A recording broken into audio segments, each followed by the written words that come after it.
Sveiki, susirinkę iš esmės, žiūrint į prieš tai kalbėjusių pranešėjų skaidrės, tai matosi, kad tematika, kuri pateikiama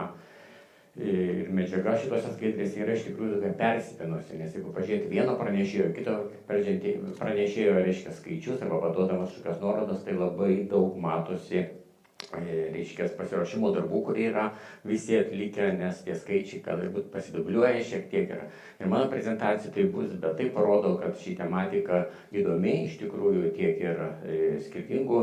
sričių gamintojams, taip pat ir projektuotojams ir sakysime, medžiagų tiekėjams, dėl to turbūt čia iš esmės susirinkę visi.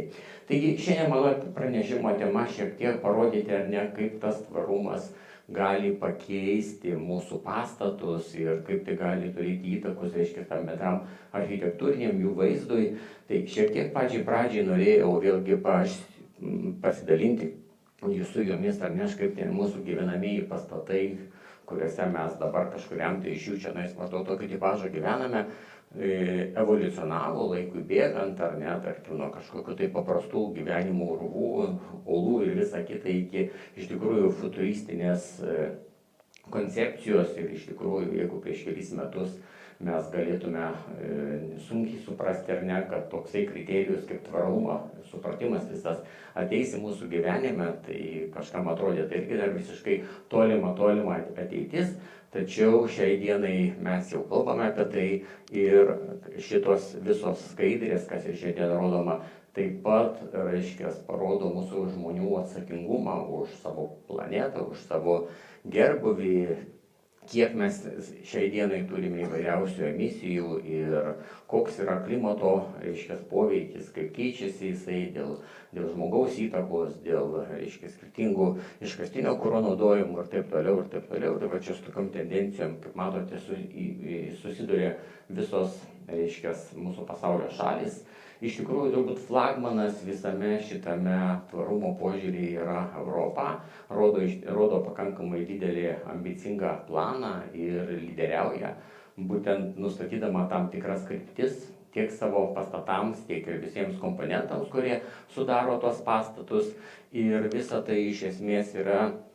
susiję su visais tais dokumentais arba reglamentais, kuriuos Europos Parlamentas ir Europos komisija iš tikrųjų leidžia ir dažnai šitie dokumentai, nors ir atrodo mums tokie tolimi ir galbūt sunkiai suprantami šiai dienai, tačiau ilgainiui vis tiek tai paliečia mūsų kaip ir piliečių, reiškia, tą gyvenimą ir matome, kad šitie dokumentai tokie, kaip ir buvo minėtas tas pats žaliasis kursas ir taip pat įvairios direktyvos, kurios ir anksčiau buvo išleistos, dabar atnaujintos, adaptuotos. Tai prie tų ambicingų planų, kaip yra siekiama iš tikrųjų 2050 metais, reiškia, tapti Europą kaip neutralių pagal emisijas žemynų, tai visus mūsų sekančius žingsnius, ką mes apie šiandien kalbame iš tikrųjų, arba apie tos pastatus, kuriuos mes šiandien turime ir juos projektuosime taip pat ateityje, taip pat palies. Ir dėl to labai yra svarbu domėtis, o kasgi atsitinka, reiškia, su šitais visais pastatais, jie niekur nedingsta, tačiau atsiranda įvairiausi reikalavimai, kurie palies mus visus, nes mūsų šitie pastatai, kurie, kaip sakiau, yra pastatyti prieš kažkiek metų, jie yra pakankamai taršus, nes vis tiek CO2 emisija yra pakankamai iš jų didelė, būtent dėl, sakysime, didelių energinių sąnaudų ar tų iš tikrųjų kitų veiklų, su kuriais tai yra susiję. Tai va čia keletą iš tiesų, reiškia, ištraukų iš paskutinės atnaujintos, reiškia, direktyvos, kur labai aiškiai sudėliota jau tam tikrais terminais, kokius tikslus yra numatoma pasiekti, kad įgyvendinti tą, reiškia, tikslą, kuris siekiamas yra 2050 metais. Jeigu kalbėsime apie vieną iš tokių esminių, turbūt jau ir šiai dienai mūsų visus pastatus keičiančių elementų, tai saulės moduliai arba įvairiausių elektrinių iš atsinaujinančių šaltinių įrengimas, tai irgi šitoje direktyvoje labai aiškiai sudėtas yra, sakysime, laikas arba metai, nuo kadagi tampa privalomas visuose mūsų tuose esamuose arba ir naujuose pastatuose įgyvendinti tas priemonės, kad elektros energija būtų apsirūpinama būtent iš atsinaujinančių energijos šaltinių. Na ir turbūt pagal plėtrą visų šitų saulės modulių, tai plėtra yra didžiausia ir labiausiai matomiausia. Turbūt nebesurasime jau pastatų, galbūt šiandien dar matome, bet ateityje tikrai nebesurasime pastatų, ant kurių stogų, nes plotai šiandieną jų yra vis tik tai dar nepilnai išnaudojami tų elementų ir, kaip matote, užsibrėžtas planas, kuris leistų iš tikrųjų mums pasiekti būtent tą neutralumą klimatui visoje Europoje. Ir vienas iš žingsnių, kuris yra tiesiogiai susijęs su pastatais ir jau nekalbu iš tikrųjų apie įvairiausių papildomų elementų diegimu, kaip tos pačios energijos kaupimo, reiškia tų baterijų montavimą, taip pat ir įvairiausių, sakysime, elektromobilių krovimo aikštelių įrengimą papildomą ir tą tinklo plėtrą, kuri eina, sakysime, koja su kojon su saulės modulių programa, tačiau šiek tiek dar galbūt net tokiame mastelyje, kokios mes matome su saulės elementais. Pereinant iš tikrųjų prie kitos tematikos, tai kalbant apie aplinkosaugą, šiai dienai mes turime daug tokių vadinamųjų savanoriškų sistemų, pagal kuriuos mes pastatus galime patikrinti, juos įvertinti, suteikti jiem tam tikrą klasę arba suteikti tam tikrą, sakysime, ženklą, kiek ten jie yra draugiški aplinkai, kiek tenais jų indėlis yra, sakysime, į CO2 emisijos mažinimą, taip pat ir per socialinius aspektus, taip pat į visų šitų aplinkų transformaciją, transversiją, panaudojimas natūralių arba, sakysime, atsinaujinančių energijos šaltinių. Tai tokių programų mes turime pasaulyje daug, tačiau pagrindinis turbūt, sakysime, jų panaudojimo minusas, kad jos yra, sakysime, tokios savarankiškos. Vystytojas arba užsakovas, jeigu jis nori parodyti savo pastato, tarkim, išskirtinumą ar ne, jisai ten sertifikuoja šitą pastatą, gauna tam tikrą, kaip sakiau, ženklą, na ir toliau gali juo ten girtis arba puikuotis. Tačiau šiek tiek nukrypstant į temą, kad tą pasiekti būtent tą sertifikavimą, tai praktiškai visi gamintojai, kaip ir prieš tai kalbėję, pranešėjai taip pat daug kalbėjo būtent tas vadinamasis aplinkosauginės produktų deklaracijas, kur gamintojas būtent atlinkęs yra analizę savo visų, sakysime, statybos produktų nuo žaliavų iki pagaminimo, iki vėlesnio utilizavimo, pateikia tam tikrus skaičius, kurie būtent ir parodo, kiekgi per visą to produktų gyvenimo ciklą susidaro kažkokių tai emisijų arba kitų, sakysime, kriterijų, kurie būtent mums ir leistų ten įvertinti tą, sakysime, tvarumą pagal tos komponentus. Tai šitas dokumentas yra lygiai taip pat, kaip ir prieš tai buvusios sistemas, yra, sakysime, toksai savanoriškas, po trupučiuką šitas dokumentas įgauna tokia jau ir privaloma, sakysime, statusą ir iš esmės jisai po trupučiuką taps visiškai privalomu, kuris neatskiriamai atsiras, sakysime, ir visoje šitoj statybų normatyviniai bazai kaip vienas iš tų privalomųjų dokumentų. Taigi, kas reiškia surišta su šitais kriterijais, tai pagal paskutinis direktyvos atnaujinimus atsiranda du tokie, sakysime, dokumentai, kurie mums galbūt ne visiems arba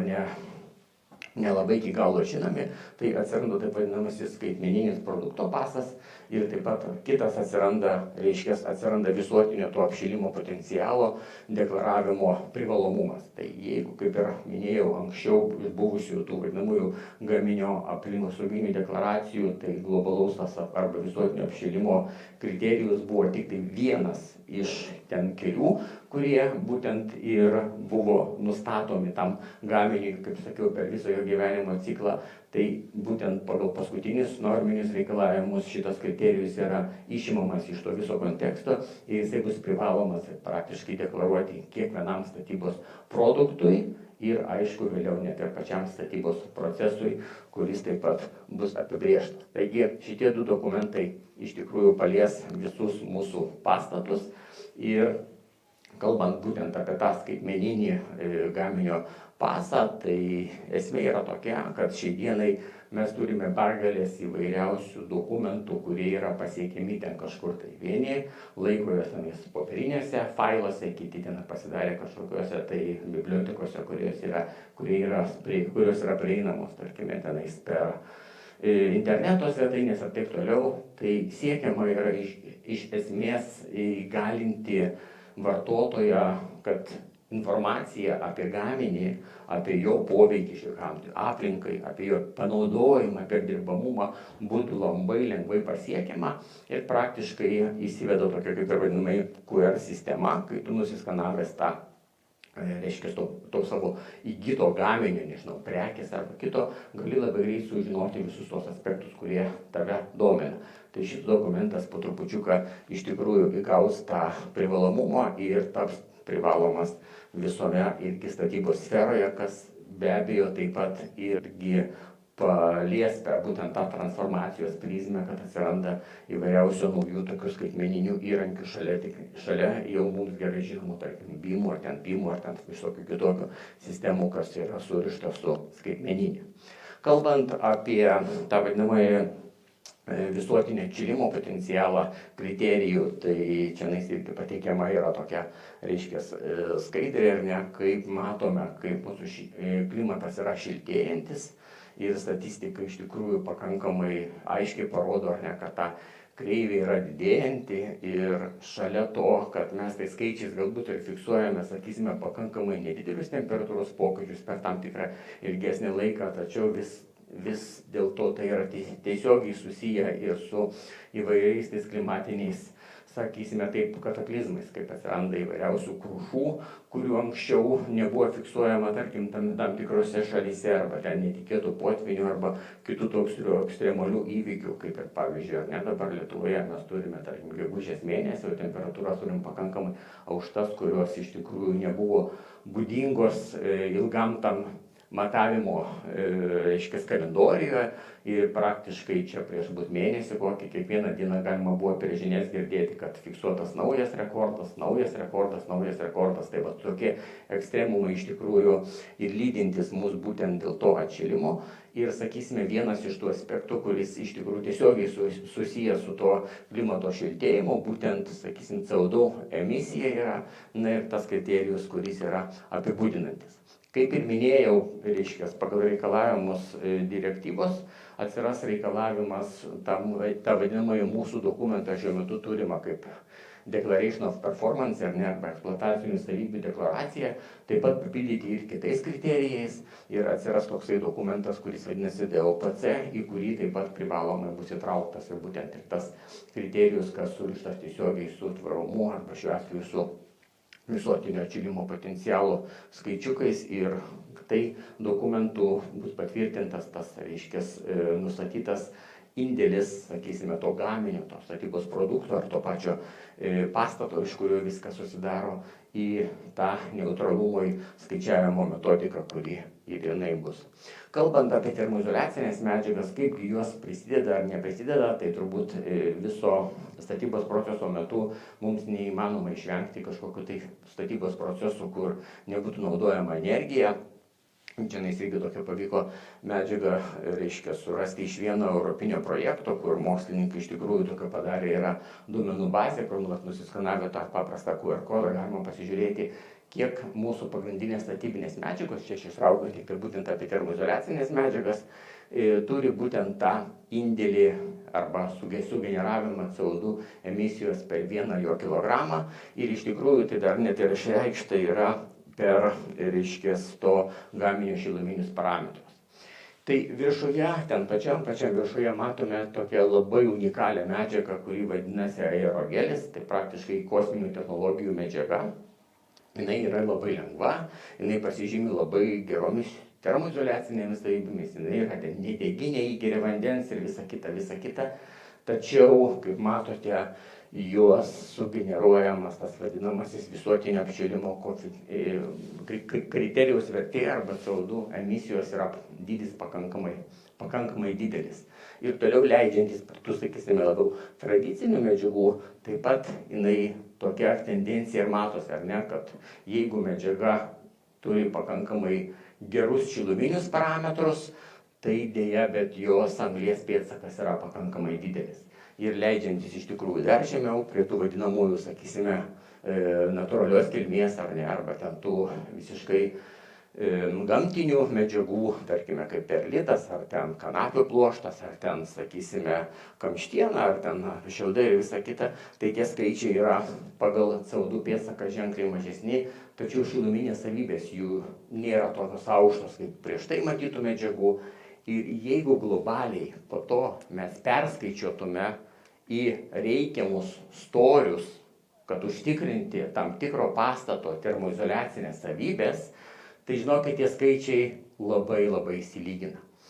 Ir dėl to ambicingas planas turėti CO2 emisijos, sakysime, skaičiavimo tą visuotinio apšilimo koeficientą tik tai kaip vieną privalomą, manau, kad tikslas galbūt pirmame žingsnyje Europos komisijos gal yra geras, tačiau reiktų ir platesnio kriterijų įtraukimo, nes vienas kriterijus ištrauktas iš visos deklaracijos iš tikrųjų neparodo mums ten to potencialo, kiek tas gaminys gali būti ten taršus arba turėti neigiamą poveikį ir taip toliau. Tai dėl to manau, kad ilgainiui, kaip žinote, sakoma, mažais žingsniais pratinamės prie tam tikrų pokyčių, tai šalia to ir visuotinio atšilimo kriterijaus atsiras iš tikrųjų ir kiti, taip pat susiję su aplinkosauga arba su tojais pačiais kriterijais, kurie žinomi šiai dienai to gaminio apsauginėse deklaracijose. O kaip iš tikrųjų mūsų gaminiai susiję su tvarumu, tai labai taip trumpai pabandysiu papasakoti, ar ne, kad šiai dienai turbūt nelabai įsivaizduojame CO2 emisijos mažinimo be energetinio efektyvumo. Tai praktiškai visi pastatai, kurie pastatyti prieš daugelį metų, jie yra, sakysime, pakankamai, energetiškai neefektyvūs, nes jiems apšildyti juos žiemos metu arba atvėsinti vasaros metu, kas iš tikrųjų turbūt šiai dienai dar nelabai stipriai akcentuojama, bet pastatų arba patalpų perkaitimas, kuris kuo toliau, tuo labiau mus lydi taip pat ir tas sezoniškumas šiek tiek jau turi tokį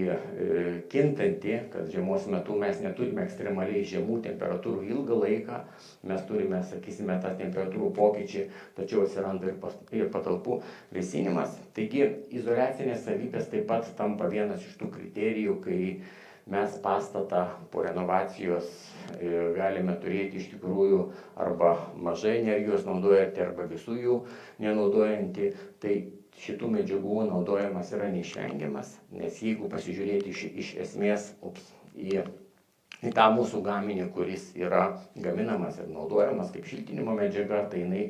atlieka ne vien tik tas funkcijas pačios izoliacijos, kurie apsaugo ten, tarkim, nuo šalčio, nuo karščio, taip pat turi ir kitų savybių, kaip, tarkime, akustinis komfortas, nes pagerina akustiką patalpose, taip pat ir visas kitas savybės, kurios mes taip įvardiname 7 savybės. Iš esmės tai toksai kompleksinis gaminys, kuris savyje turi daug privalumų ir vieną iš jų išskirti turbūt nėra labai teisingai, nes vėlgi instaliuojant arba montuojant vieną iš tų savybių pasirinkamą, mes gauname prie to pačio ir kitas savybės, kurios galbūt nelabai,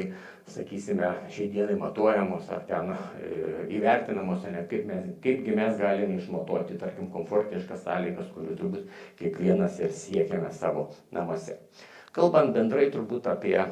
sakysime, gamybą, tai ne išimtis ir reiškia mūsų gamyba, tai daug energijos sunaudojantis gamybos procesas, nes vėlgi tą akmens vatą pagaminti reikia akmenį išlydyti, kur temperatūros yra pakankamai nemažos, dėl to taip pat yra užsibriežti pakankamai ambicingi tikslai, kad optimizuoti, naudojant visiškai inovatyvius būdus tą patį lydymo procesą, keičiantis, aišku, ir pačio energijos, reiškia, šaltinių naudojimą, pereinantį nuo daug, sakysime, CO2 emisijos generuojančių kuro rūšių į elektrą, kurie yra vėlgi pagaminama iš tų pačių atsinaujinančių šaltinių ir tie tikslai iš tikrųjų yra užsibrėžti ir numatyti tose koncepcijose, kad vėlgi pasiekti, sakysime, kuo mažesnį taršą tai mūsų aplinkai. Ir kalbant vėlgi apie tą optimizavimą, tai tas procesas yra toksai, sakysime, tęstinis, jisai nesustoja ties kažkokiu tai vienu procesu, bet žiūrima iš tikrųjų kompleksiškai ir globaliai, kaip tai viską tik tai sumažinti. Nes kaip statistika rodo, tai iš esmės energijos kiekis, kuris yra sunaudojamas produktui pagaminti, jisai atsiperka ženkliai greičiau ir toliau jau tą produktą įmontavus į tą statybą, į statybos objektą, mes galime sutaupyti 100 kartų daugiau CO2 emisijos, negu buvo jam sunaudota būtent gamybos metu. Taigi, iš esmės kalbant apie turbūt pastatų CO2 arba emisijos mažinimus, mes neišsiversime be izoliacijos, nes būtent šiltinimas tas sumažina mūsų visų šilumos nuostolius, o kiti elementai, kaip tarkime, ten saulės modulių montavimas arba elektros gamyba iš atsinaujinančių šaltinių, taip pat ir kuro įvairiausios naudojimas, tai tik papildo ir sumažina tas išlaidas iki minimumo. Nes kaip rodo iš tikrųjų statistika, tai visoje Europos Sąjungoje šiai dienai yra kažkur apie 220 milijonų vienetų pastatų, kuriuos reikia renovuoti. Tai jeigu tą ambicingą tikslą norime pasiekti iki 50 metų, tai praktiškai tas kiekis yra didžiulis. Ir dėja, bet kaip rodo statistika, tiek ir Lietuvos, tiek ir kitų šalių, tikrai tie tempai nėra tokie, nes, kad sakau, pasiekti iki 50 metų užsibrėžtą tikslą, tai praktiškai 50% reikia sumažinti CO2 dujų emisiją, o tai kiekiai iš tikrųjų labai dideli. Taigi, kalbant dar apie pačius, saulės modulius ir saulės modulių montavimo stogų, kaip ir matėte iš tos prie pradžioje buvusios skaidrės, yra uždėtas tam tikras kalendorius, kada mes turim įgyvendinti, tačiau labai dažnai mes žiūrime tik tai vieną pusę, tačiau pamirštame, kad tam tikri, sakysime, elementai, kurie užsideda mūsų stogų, gali turėti neigiamų pasiekmių, nes iš tikrųjų, jeigu mes neteisingai juos susiprojektuosime ar susimontuosime, po to galime turėti ir kažkokiu tai, sakysime, skaudžių patirčių, tarkim, kaip kažkoks tai gaisras, ir šiai dienai statistika jau pasaulyje yra kaupiama ir rodoma, kad dėja, bet tokių gaisrų būtent ir atsiranda. Dėl to iš esmės, kaip ir visame statybos procese, labai norisi aiškesnio reglamentavimo. Kiek ten tų modulių turi būti, kaip jie turi būti išdėstyti, kokiu atstumu ir taip toliau. Deja, bet Europos Sąjungoje šiai dienai nėra tokio, sakysime, vieningo požiūrio į tai, taip pat tai yra nuleista į, sakysime, valstybės šalis, kur kiekviena iš jų darosi kažką, tai vat keletas iš Europos Sąjungos šalių savo dokumentuose turi pasitvirtinusius tam tikrus reikalavimus būtent dėl to saulės elektrinių montavimo. Lietuvoje dėja kol kas mes dar to neturime. Taip pat madas diktuoja ir iš esmės pasaulio draudikai ir visų rekomenduoja po tokiais, sakysime, elementais naudoti nedegias medžiagas, nedegias konstrukcijas, būtent kad sumažinti tą ugnies plitimą ir tokiu būdu turėti, sakysime, saugius mūsų tuos pastatus. Taigi, kalbant iš tikrųjų apie, sakysime, paskutinę skaidrę apibendrinimą, ar ne, tai iš esmės šitų visų tvarumo kriterijų naudojimas ir tas tikslas, kuris yra užsibrėžtas ties 50 metais, mums leis pasiekti tą tikslą tik tai tuomet, jeigu bus bendrai žiūrima, pradedant nuo politikos reguliavimo, taip pat ir įgyvendinimo tvarką labai aiškiai nustačius ir, aišku, baigiant mūsų kiekvieno kaip vartotojo, sakysime, pasirinkimą, renkantis tas medžiagas, tos gaminius arba tos procesus, kurie yra kuo labiau draugiški aplinkai. O tiek daug visko prikalbėjau ir turbūt dėl tų visų politinių, sakysime, sprendimų labai dažnai norėjau sugrįžti į tokią skaidrę vieną ar ne. Prieš keliasdešimt metų, sakysime, sunkiai mes įsivaizdavome, kas tas pastatas yra A2+, kas tas yra energetinis aplamai sertifikavimas, kokios tos vertės bus ir visa kita, ir atrodė kaip tam tikras baubas. Tačiau dabar, pasižiūrint istorišką perspektyvą, nebe taip jau baisu ir praktiškai viskas pasidarė aišku, nes viskas susidėlioja į savo vietas, taigi nebijokime iš esmės naujų dalykų, nebijokime inovatyvių medžiagų sprendimų ir vėlgi žvilgsnis po turbūt 14 metų į šiandien dieną perspektyvą jau nebebus toks bauginantis, kaip mes turime dabar. Tai tiek trumpai, ačiū.